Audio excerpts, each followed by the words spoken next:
Bonjour à tous, on se retrouve pour le premier quintet du week-end, direction l'hippodrome de la Prairie à Caen pour le prix Georges Dreux. Départ 15h15 en Réunion 1 course 4, le plein de partant, 2450 mètres, corde à droite, tracé assez roulant. Pour ceux qui ne savent pas, on fait qu'un tour de piste, donc dès qu'on sort des raquettes, on volte et on fait un tour, ça va très vite.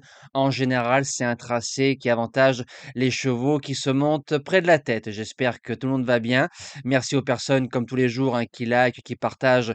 Je compte sur vous. Sur la vidéo de mercredi, on a fait plus de 1320 likes. Donc, ça veut dire que ça y est, ça commence à rentrer. On lance la vidéo, on like et on laisse même son commentaire sur le quintet ou même si on a un repéré à partager. On va retrouver les résultats de la journée d'hier. Mercredi 7 mai, on a un tiercé des ordres en 3 chevaux. La base gagnante qui est au guichet. Le course par course de Chartres a été plutôt bon dans l'ensemble. Les jeux du quintet ont bien marché et on fait un 3 sur 4 avec les objectifs ainsi que notre dernière minute qui fait l'arrivée. C'est parti pour la sélection. Donc, dans ce quintet labellisé européen, j'en ai gardé que 2 sur mes 8 chevaux en espérant que j'ai vu juste. C'est parti en base gagnante, le numéro 8, Offront-Vautier, qui a gagné facilement son quintet du côté de Pontchâteau. Il rendait la distance, chose qui n'est pas aisée sur ce tracé. Auparavant, il est malheureux 5e du GNT d'Amiens. Donc, comme il a tourné à Amiens, tourner à Caen, il y aura pas de problème. C'est un cheval qui peut aller devant. C'est l'un des rares à pouvoir le faire dans ce peloton, à part peut-être Héraldique.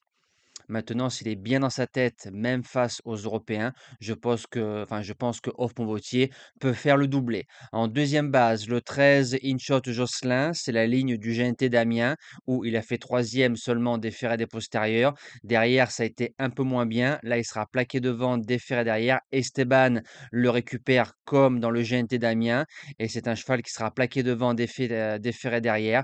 En étant en bon rang, il peut venir chercher une place dans les trois, surtout qu'il est bon dans une ligne droite. Pour les chances, le numéro 4, Allo AM, il a fait deuxième pour sa rentrée. J'ai fait l'impasse. Moi, un cheval qui n'a pas couru depuis 6 mois, en n'ayant pas eu de référence auparavant, j'y touche pas. Il m'a donné tort.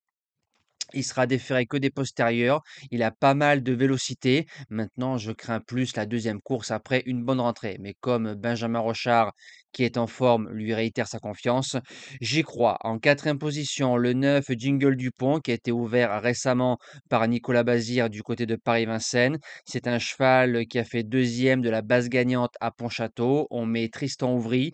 Il arrive un peu en sous-marin, mais pour ceux qui me connaissent depuis beaucoup d'années, vous savez ce que je pense du driver. C'est une bonne main qui a de l'avenir.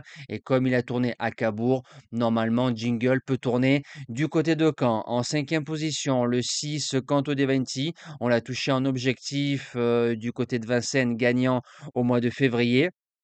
Il vient de faire sa semi-rentrée. C'est un cheval très trotteur. C'est normalement une course qui va rouler. Et il faut se rappeler, à pareille époque, l'année dernière, à Bordeaux-le-Bouscat, il faisait deuxième de Easterman, donc suffirait de répéter cette valeur-là pour finir au moins dans les 5.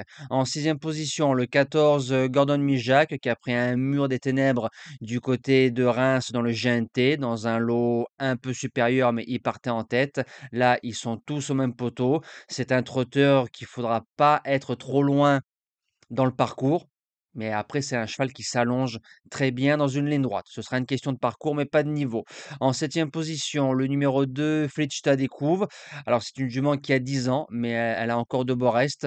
Quand on regarde son palmarès, elle a pas mal de réussites sur le parcours. Elle a fait troisième du prix Parini quand on touchait Ibiki Doel en objectif.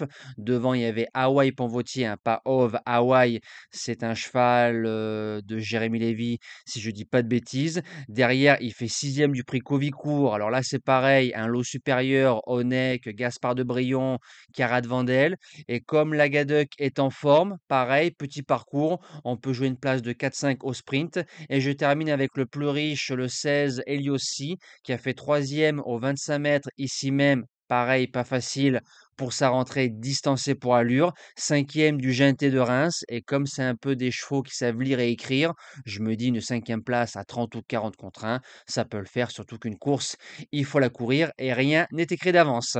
Nous, on se dit à demain pour le super handicap de printemps en direction l'hippodrome de Paris-Longchamp. Passez un bon week-end. Merci à tous et à demain.